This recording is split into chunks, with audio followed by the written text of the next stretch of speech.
इस कार्यक्रम के पुण्यार्चक हैं गुरु चरणों में समर्पित गुरु भक्त परिवार USA।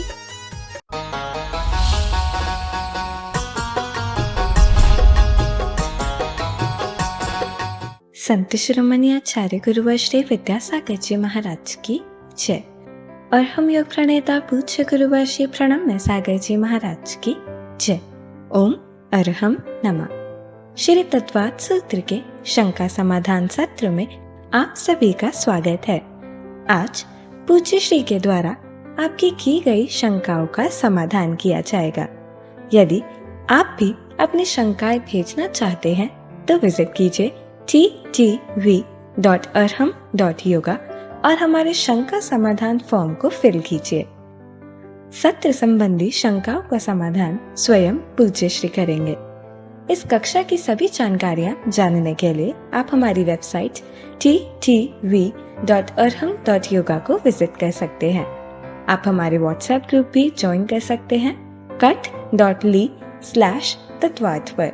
इस कार्यक्रम के प्रसारण में पुण्यार्चक बनकर आप धर्म प्रभावना कर सकते हैं और पुण्यार्जन भी कर सकते हैं।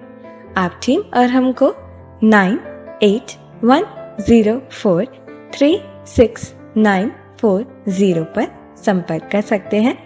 तो चलिए अपने सत्र की शुरुआत करते हैं पूज्य श्री के द्वारा अरहम ध्यान योग के माध्यम से। सीधे बैठ जाइए। आसन सुखासन, अर्ध पद्मासन या पद्मासन हो। गर्दन सीधी, कमर सीधी। सीधे बैठें। गहरी लंबी श्वास लेकर आंखें बंद करें।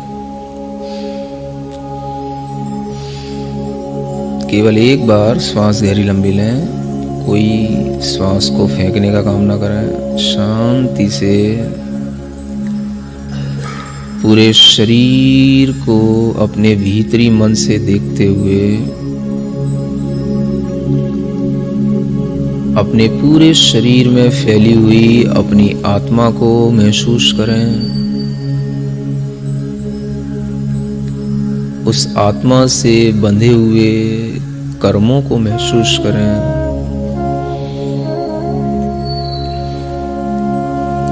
मेरे ज्ञानावरण कर्म के उदय से मेरी आत्मा में पूर्ण ज्ञान का फल नहीं मिल रहा है। मेरे पास शास्त्रों का पूर्ण ज्ञान नहीं, माने श्रुत ज्ञान मेरे पास पूर्ण नहीं है। श्रुत ज्ञानावरण कर्म का भार मेरी आत्मा पर है।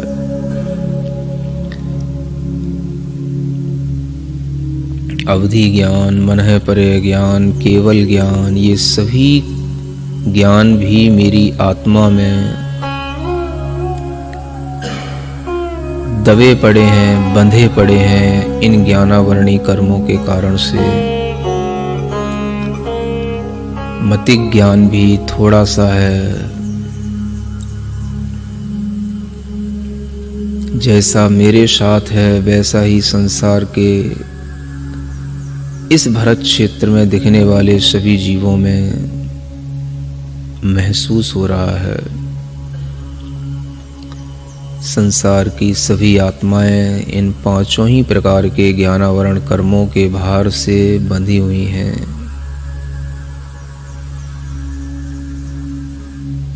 ज्ञानावरण कर्म के फल से मुझे ज्ञान,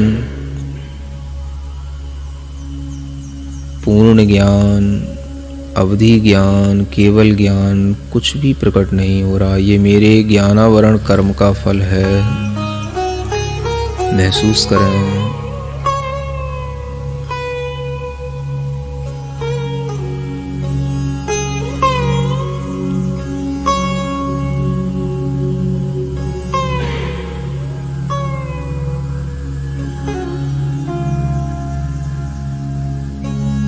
मेरे दर्शनावरण कर्म के फल से मुझे अपनी आत्मा से कुछ भी दर्शन नहीं हो रहा।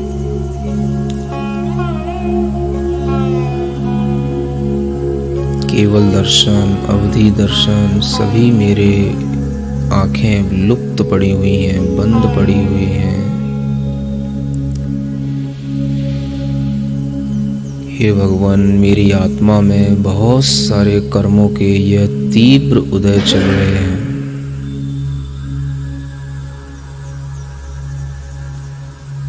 वेदनीय कर्म भी मुझे थोड़ा सा सुख देता है, दुख भी बहुत ज्यादा है। ये सुख और दुख भी मुझे इस वेदनीय कर्म के कारण से यदा कदा मिलता रहता है।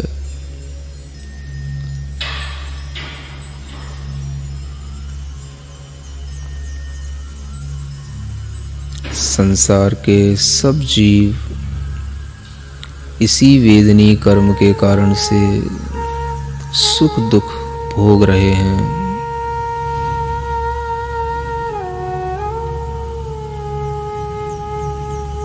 सभी जीवों में सुख दुख का मूल कारण उनके कर्मों का फल है, लेकिन यह किसी को ज्ञात नहीं।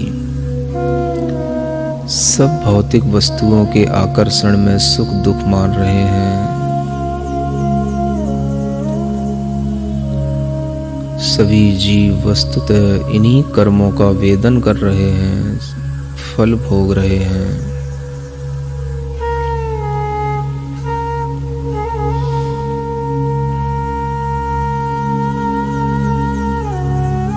इन कर्मों का फल हमारी आत्मा पर पूर्ण रूप से छाया हुआ है।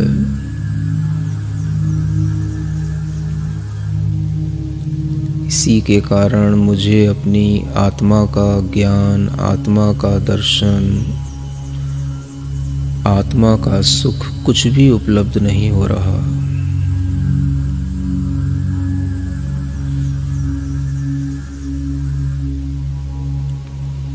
जैसे मेरी आत्मा में यह कर्मों का भार है, वैसे ही संसार की सभी आत्माओं में है।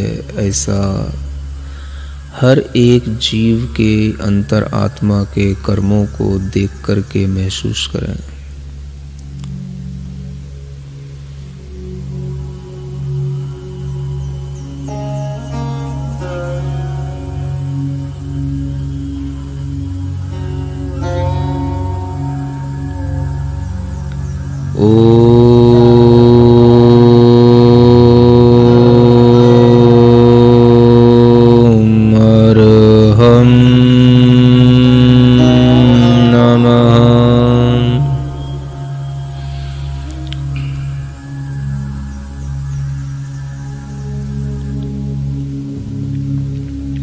भावना करें, मेरे ज्ञानावरण कर्मों का नाश हो,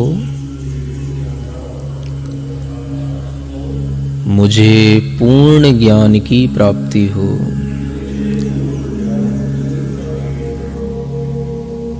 निरंतर मन में विचार करें, मेरी आत्मा के ज्ञान को कर्मों ने ढक रखा है, इनका अभाव हो, मुझे मेरी आत्मा का ज्ञान प्राप्त हो।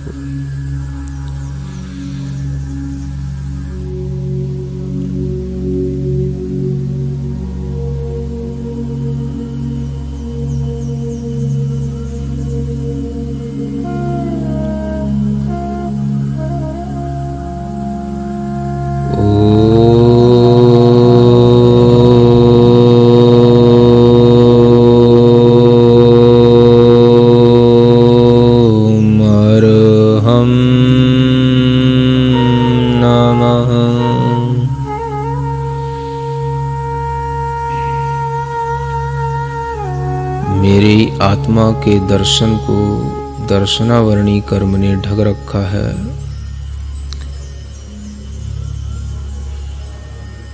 मैं सब कुछ देखने की क्षमता रखता हूँ। दर्शनावरणी कर्म ने मेरी शक्ति को बांध रखा है। दर्शनावरणी कर्म का फल कितना विशिष्ट है।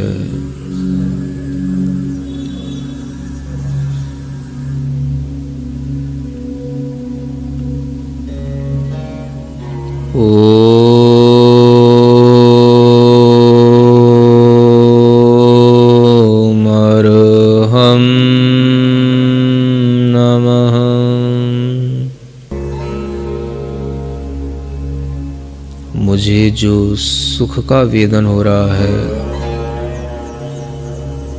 यह साता वेदनी कर्म का फल है। जो मुझे चिंता, रोग, अनेक तरह के अभाव, परेशानियां, ये सब मेरे असाता वेदनी कर्म का फल है।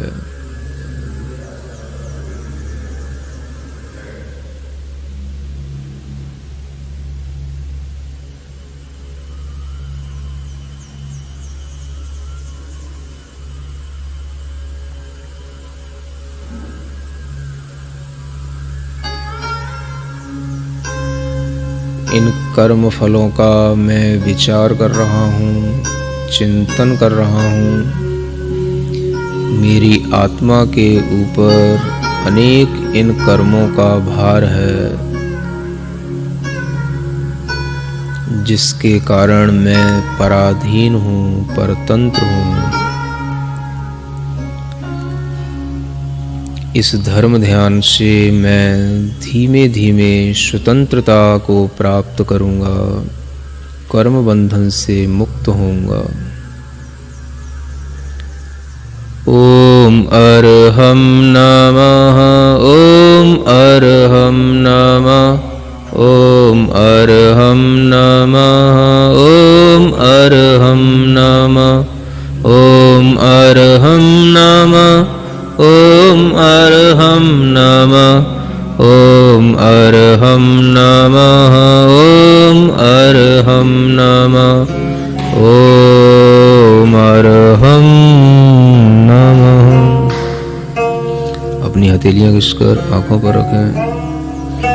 ओम अरहम परम शांति, ओम अरहम परम शांति, ओम अरहम परम शांति।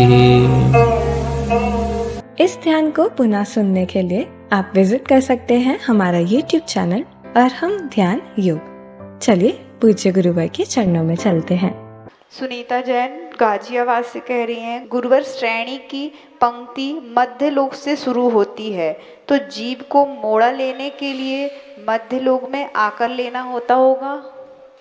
नहीं, ऐसा कुछ नहीं है। जो जीव जहाँ जाने की उत्पत्ति के लिए तैयार हुआ है और वहाँ पहुँचने का उसका जिस तरह का एक कर्म लेने का जो रास्ता बनेगा वो किसी भी जगह पर बन सकता है, केवल मध्यलोक में ही नहीं, वो ऊर्ध्वलोक में भी बन सकता है, अधोलोक में भी बन सकता है।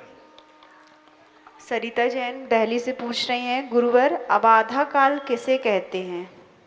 आबाधा, आबाधा काल का मतलब होता है कि जैसे कोई भी कर्म बंध को प्राप्त हुआ और बंध को प्राप्त होने के बाद में उस कर्म के अंदर एक स्थिति बंध पड़ जाता है ना? क्या पड़ जाता है? स्थिति बंध, कि वो इतने काल के बाद ही वह कर्म उदय में आएगा।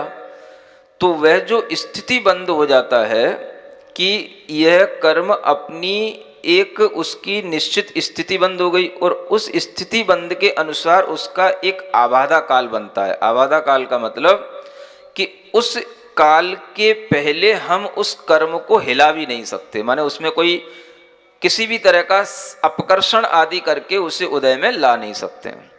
तो एक उसकी जो मिनिमम एक टाइम लाइन होती है वह पूरी हो जाने के बाद ही हम उस कर्म के साथ कोई छेड़छाड़ कर सकते हैं, उसको बोलते हैं आबाधा काल।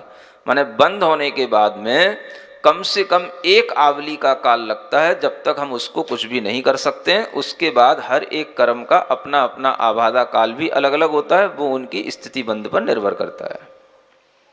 रानी जैन पूछ रही हैं, नमोस्तु गुरुदेव, यदि कोई जीव बिना विग्रह गति के संसार में केवल ऋजु गति से ही जन्म ले तो अधिकतम कितनी बार जन्म धारण कर सकता है? वो तो सब असंख्यात और अनंत से कम कोई बार नहीं होते हैं, है ना? सब कुछ हो सकता है, सब असंख्यात बार भी होता है, अनंत बार भी होता है। जयश्री जैन पूछ रही हैं, गुरुदेव भव्य जीव की पहचान और उसके लक्षण क्या है? कैसे समझें कि यह जीव भव्य है या अभव्य है? ये वास्तव में जो भव्य जीव की पहचान होती है उसके लिए तो किसी केवल ज्ञानी के सामने ये प्रश्न करना उचित होगा, है ना। लेकिन शास्त्रों के अनुसार कुछ लक्षण जैसे कहीं कहीं लिखे जाते हैं, तो प्रवचन सार में आचार्य कुंद देव ने लिखा है कि भगवान जिनेंद्र देव की जो वाणी है और ये जो तत्व का प्ररूपण है, या यूं कहें कि सिद्धों का जो अनंत सुख आदि है, ये जो अनंत सुख की हम बात सिद्धों में कहते हैं, अनंत ज्ञान की बात सिद्धों में कहते हैं, ये सुनकर के अगर आपके अंदर श्रद्धान बने कि हाँ सिद्धों में अनंत सुख होता है, तो आचार्य कहते हैं ये भव्य जीव का लक्षण है। और जिसे ये सुनकर के श्रद्धा न बने तो कहते हैं ये अभव्य जीव का लक्षण है। ऐसा कुंद देव ने प्रवचन सार में लिखा है, उसके अनुसार आप ये लक्षण समझ सकते हैं। संगीता जैन पूछ रही हैं, कार्मण काय योग और कर्म दोनों एक ही हैं क्या? और कार्मण काय योग और पुद्गल कर्म वर्गणाएं दोनों में क्या अंतर है? ऐसा लगता है कि आप लोग बहुत सारे शब्दावली एक साथ सुन लेते हैं और फिर कंफ्यूज हो जाते हैं, है ना। कार्मण काय योग, कर्म और पुद्गल कर्म वर्गणा। समझने की बात इतनी सी है कि कर्म जो है वो पुद्गल द्रव्य का नाम है। जो कर्म वर्गणाओं के माध्यम से जो पुद्गल द्रव्य हमारे अंदर संचित होता है, बंध को प्राप्त होता है, उसे हम चाहे पुद्गल द्रव्य कर्म वर्गणा कहें, चाहे हम उसको कर्म कहें, ये एक ही बात है ना। यानी कर्मों के समूह का नाम जो कार्मक स्कंध जो कर्म रूप में परिणत हो गया वो कहलाया कर्म। योग अलग चीज होती है। उस कर्म के उदय होने पर आत्मा में जो परिस्पंदन होता है, प्रदेशों का परिस्पंदन होता है, उसको योग कहते हैं। तो योग जो होगा वो कर्म के उदय से होगा, उसे कर्म योग कहेंगे। और कर्म क्या कहलाएगा? वो द्रव्य कहलाएगा, वह जो आत्मा में बंध गया है उसका नाम है कर्म। इस तरह से दो ही चीजें हैं, तीन प्रश्न में आ सकती हैं लेकिन चीजें दो ही हैं। मनोरमा जैन पूछ रही हैं, गुरुदेव वे कौन से संसारिक जीव होते हैं जिनकी ऋजु गति होती है? ऋजु गति में उनके लिए कार्मण काय योग हो सकता है या नहीं? कौन से संसारी जीव होते हैं इसका तो कोई जिक्र नहीं होता है ना। कोई भी जीवों की ऋजु गति हो सकती है, कोई भी जीवों की विग्रह गति हो सकती है। आप ये तो समझो कि कार्मण काय योग होता कहाँ है? विग्रह गतौ कर्म योग, ये सूत्र है ना। तो कर्म योग माने कार्मण काय का योग विग्रह गति में होगा, और विग्रह गति ऋजु गति वाले जीवों की नहीं होती है, क्योंकि दो गतियां मरने के उपरांत अलग अलग हैं। ऋजु गति अलग है और विग्रह गति अलग है। तो ऋजु गति वाले जीवों के लिए कार्मण काय होने का समय ही नहीं मिला। इधर उसका औदारिक काय योग पूरा होगा, अगला जहां जन्म लेगा वहां से फिर उसका औदारिक काय योग शुरू हो जाएगा। इस तरह से औदारिक मिश्र भले ही शुरू हो जाएगा लेकिन वो औदारिक मिश्र का योग कहलाएगा। तो कार्मण काय योग जो होगा, कर्म योग, वो केवल विग्रह गति में होता है। वो तभी होगा जब एक दो समय का अंतर पड़े। लीना जैन दिल्ली से पूछ रही हैं, मरणोपरांत एक गति से दूसरी गति तक पहुंचने में अधिकतम कितना समय लग सकता है? ये तो सब बताया जा चुका है। ऐसा लग रहा है कि आप पढ़े बिना प्रश्न पूछ रहे हैं, है ना। एकम द्रौ त्रीन वानाहार कह, ये सूत्र इसीलिए तो हैं।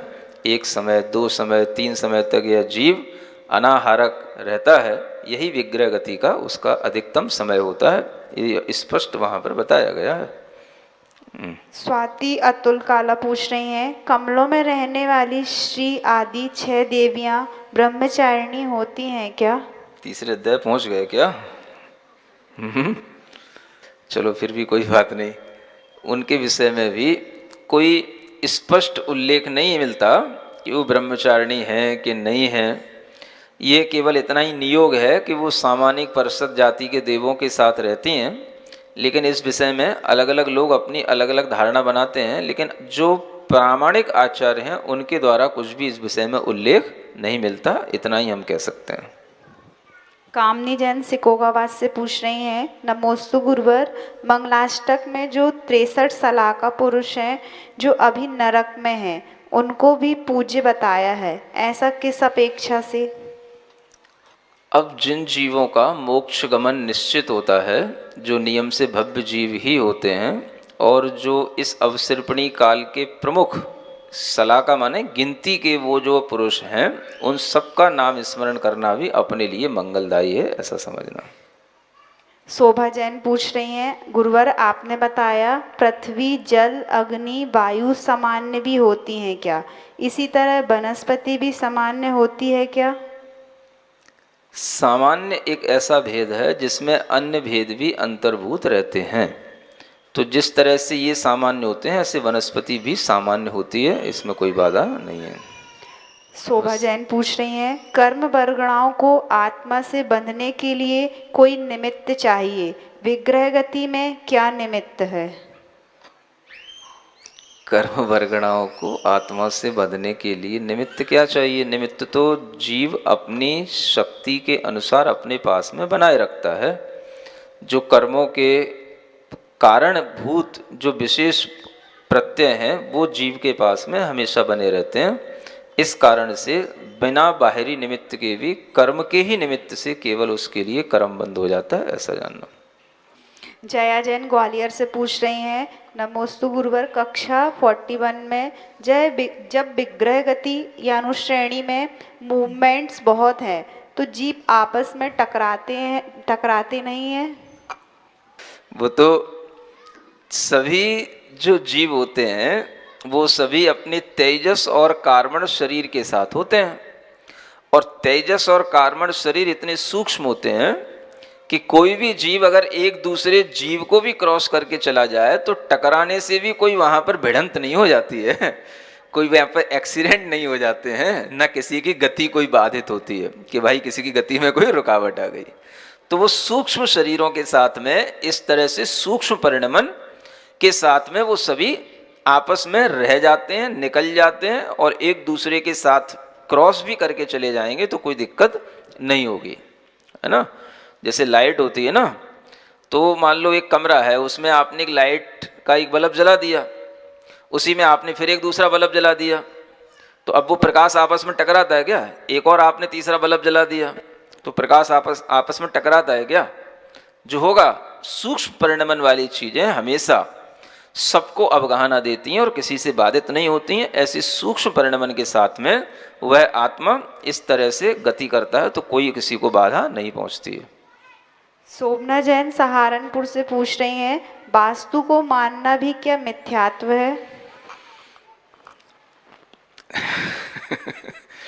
ये सब बातें मिथ्यात्व के साथ जोड़ना ठीक नहीं है। ये सब अपनी व्यवहारिक चीजें हैं। आचार्यों ने कहा है कि जो मिथ्यात्व को और सम्यक्त्व को बनाए रखने वाले जो विषय हैं उन पर ध्यान दो। जो उसका विषय ही नहीं है, सब्जेक्ट ही नहीं है, उसको आप मिथ्यात्व सम्यक्त से जबरदस्ती क्यों जोड़ रहे हैं? नहीं समझे? यानी मिथ्यात्व और सम्यक्त के विषय क्या है? देव शास्त्र गुरु से संबंध रखने वाले आयतन, उनको देखो आप। तो देव शास्त्र गुरु के आयतन, उनके मानने वाले लोगों के बारे में उससे श्रद्धान करने से आपका मिथ्यात्व और सम्यक्त्व का भाव बनेगा। ये तो अपने उसके सब्जेक्ट ही नहीं है ना। जैसे आप मान लो आप डॉक्टरी करना चाहते हैं, है ना, और डॉक्टरी करते हुए आप जो है कहो कि भाई कॉमर्स पढ़ने से कि हम डॉक्टर बन जाएंगे, तो ये तो प्रश्न ही उसी तरीके का हो गया। मतलब उस क्राइटेरिया में प्रश्न ही नहीं आता, ये समझ आ रहा है ना। तो आप ये समझो कि तत्वों के श्रद्धान के साथ में देवशास्त्र गुरु की इर्द गिर्द जो श्रद्धा की परिणति है उससे जो संबंध रखता है वो मिथ्या सम्यक्त्व का विषय होता है। हर चीज में मिथ्या सम्यक्त्व नहीं घटित होता है। तो हर चीज का आपके लिए इस तरह से विचार करना भी ठीक नहीं है। ये सब व्यवहारिक चीजें हैं, व्यवहार के तरीके से ही समझना चाहिए इनको। टीना जैन साजापुर से पूछ रही हैं, संसारी जीव विग्रह से रहित कैसे होते हैं? संसारी जीव की गति भी अविग्रह होती है, कैसे? अविग्रह माने बिना मोड़े की गति, विग्रह से रहित गति जिसे हम बिना मोड़े की गति कहते हैं, इसको ऋजु गति कहते हैं। दो प्रकार की गति होती हैं। मृत्यु के उपरांत एक ऋजु गति और एक विग्रह गति। तो ऋजु गति जो होती है वह बिना मोड़े की विग्रह गति कहलाती है।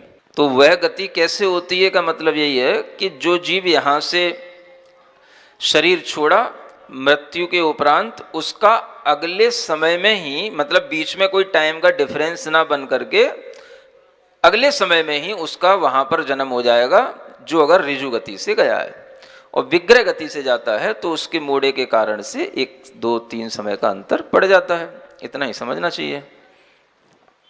नीरा जैन पूछ रही हैं, मेरे आराध्य गुरुवर नमोस्तु। गुरुदेव श्री सर्वार्थ सिद्धि जी ग्रंथ में श्री तत्वार सूत्र जी के अध्याय नंबर 1 के सूत्र क्रमांक 8 में जीवों की 14 मार्गणाओं की अपेक्षा तुलना करते समय मार्गणा के अनुवाद से क्रोधादि चारों कषाय वाले और कषाय रहित जीवों का स्पर्श ओक के समान है, ऐसा आया है। महाराज जी, मेरी जिज्ञासा यह है कि ओक शब्द से क्या अभिप्राय है, क्योंकि यह ओक शब्द और भी कई स्थानों पर प्रयोग हुआ है।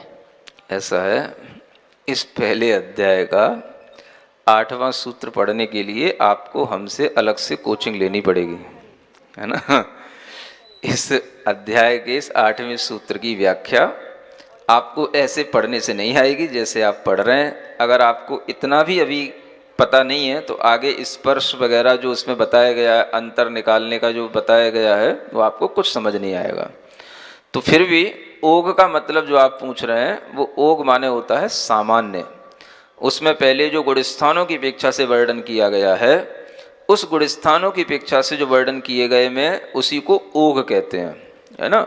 यानी गुणस्थान की निरूपणा ओग निरूपणा कहलाती है, और जो मार्गणाओं की निरूपणा होती है उसे विशेष निरूपणा कहते हैं। तो गुणस्थान कहो, ओग कहो, सामान्य कहो, ये एक बातें हो गई, और मार्गणा कहो, विशेष कहो, ये दूसरी अलग बातें हो गई। तो इस तरह से ओक का मतलब जो वहां पहले गुणस्थानों में जो वर्णन करके आए हैं उसी के अनुसार उसको लगाना, ऐसा समझना। ईशा जैन पुणे से पूछ रही हैं, नमोस्तु गुरुवर, चौथे गुण स्थान में छायक सम्यक दर्शन कैसे, नरक गति में छायक सम्यक किसे प्राप्त होता है? अब जब हम स्वाध्याय करते हैं सबकी चिंता होने लग जाती है। चौथे गुण स्थान में छायक सम्यक दर्शन कैसे, कैसे का मतलब छायक सम्यक दर्शन को प्राप्त करने के लिए जिन कर्मों का हमें क्षय करना होता है, वह कर्मों का क्षय चौथे गुण स्थान में भी उतनी विशुद्धि और भक्ति के साथ में हो जाता है जिसकी आवश्यकता होती है।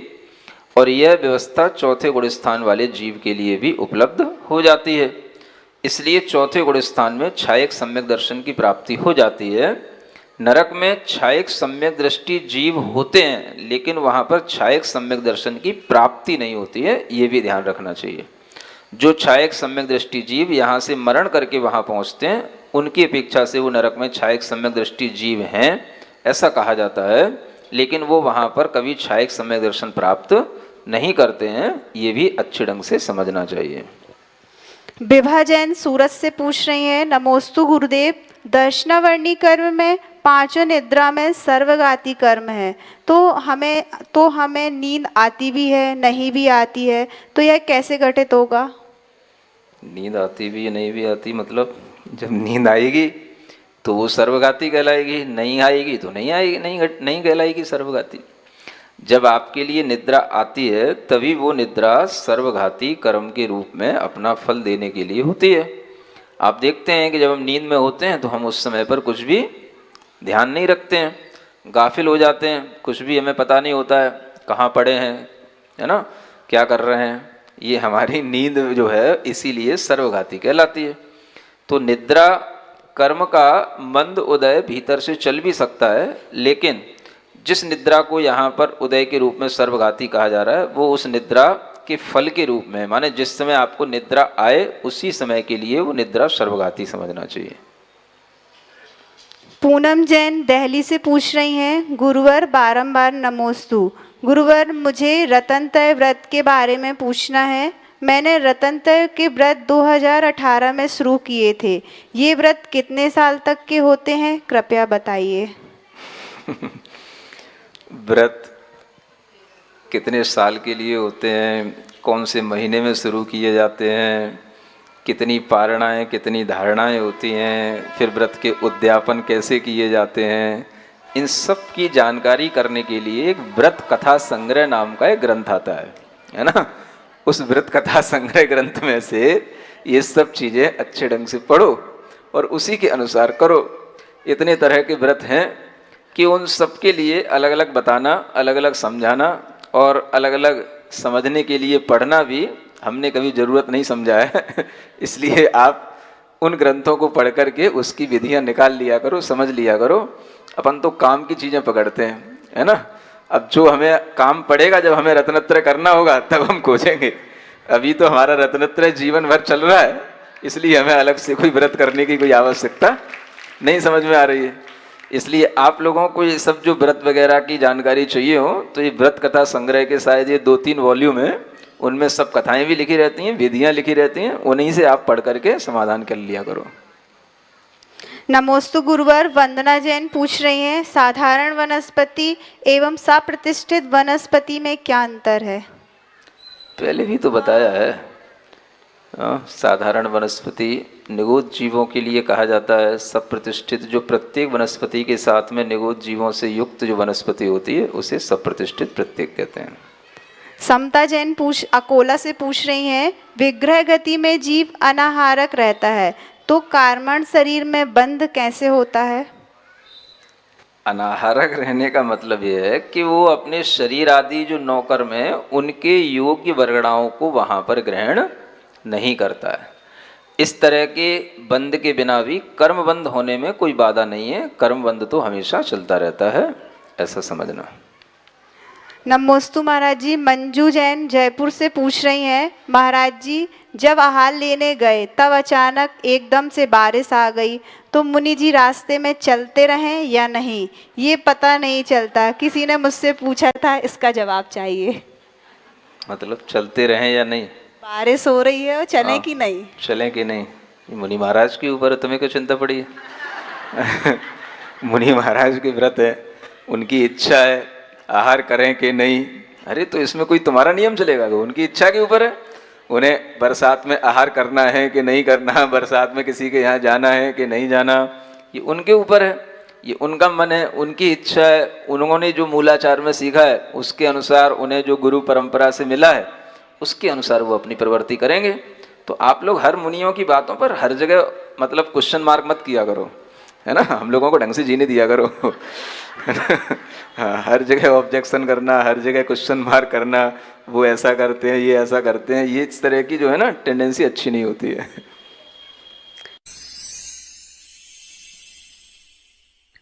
सिरिजिण वाणी जग कल्याणी जग जन मदतम मोहरी जनमण हारी गढ़हर हारी जम जरा भव रोग हरि तिथ्य राणम दिव्य झुणिम जो पढ़ई सुणई मय्ये धारई राणम सौख मणंतम धर्य सासद मोक्ष पदम पावई सासद मोक्ष पदम पावई।